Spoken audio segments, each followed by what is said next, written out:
Welcome to day 2 of Squatchmas, a video every day of December, if all goes well.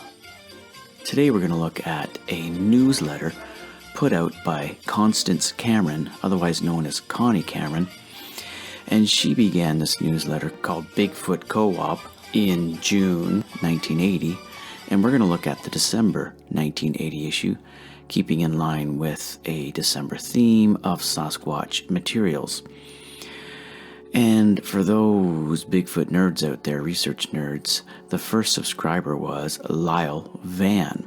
Let's take a look at Bigfoot Co-op December 1980 issue. I'm not going to read everything here, but we'll kind of go through it together. And of course, you can pause the video as needed. Something you may find of interest is the fact that Bigfoot Co-op ran from 1980 until 2005. That's 25 years. And it currently holds the record for the longest running print newsletter at 25 years. I wanted to show you the last page of the newsletter, which is the mail-out address and all that information. If you notice, there's a name, John Furman from Portland, Oregon. Many won't know the name John Furman, but John Furman was one of the unsung heroes of Sasquatch research and archiving. He was literally the glue between many of the researchers, including Peter Byrne, John Green, Rene DeHinden, Grover Krantz, Bob Titmus, and many, many others. Unfortunately, it's believed that Furman took his own life in the late 80s. Following his untimely passing, his collection ended up in the hands of Dr. Grover Krantz, who then forwarded it to John Green. John Green passed it on to Chris Murphy, and Chris Murphy passed it on to me.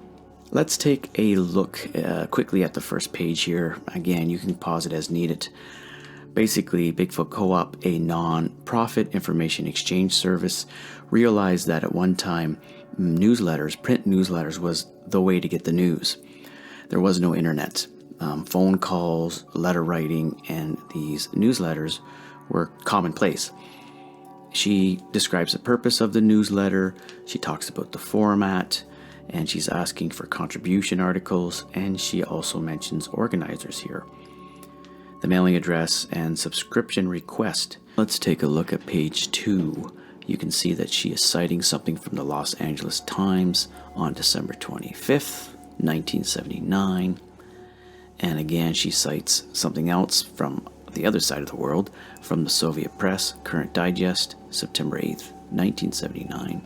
And at the bottom of the page, something coming out of Venezuela, and this is from the National Examiner, which is not always truthful, and that's July 15th, 1980. Take your time with that, pause as needed. I'm going to turn to page 3 now. Page 3, we have something starting out of Oregon, actually 3 items out of Oregon, and then 2 at least, maybe 3 out of Washington. I'm not sure where the Columbian is based out of. Anyhow, you can see that she is citing different witness accounts and different newspaper articles, magazine articles. On page 4, we have something out of Ohio on June 29th, 1980. Actually, the whole page is dedicated to Ohio, so the Ohio fans out there will appreciate that. There's some history there for Ohio, all to do with 1980, of course. Turning to page 5, we have more out of Ohio, Pennsylvania, Massachusetts, all sightings and information from various sources. She even names the sources often. You can see at the top here, for Athens, Ohio, she's naming 2 people, including Warren Thompson. And at the bottom, Lauren Coleman. Those are familiar names to many.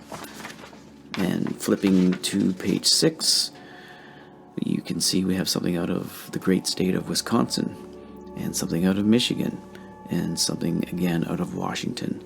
And page 7, as I flip, Ohio, Kentucky, Minnesota, and Minnesota again.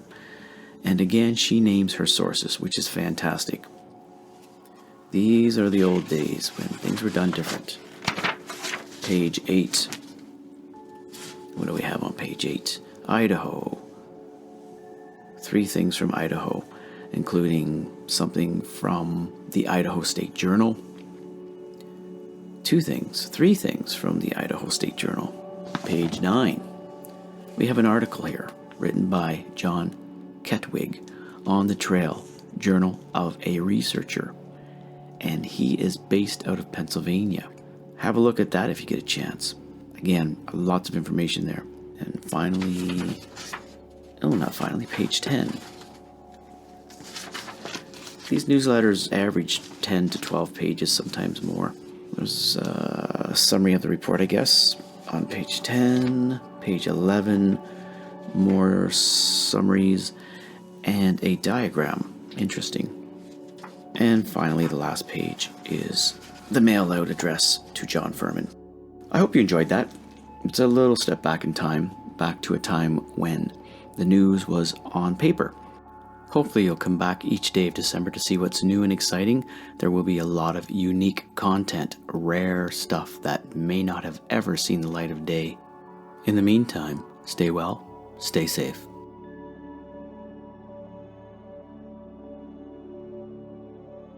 Please support this channel by subscribing and leaving comments. Stay well, stay safe. Here's wishing each and every one of you a wonderful holiday season.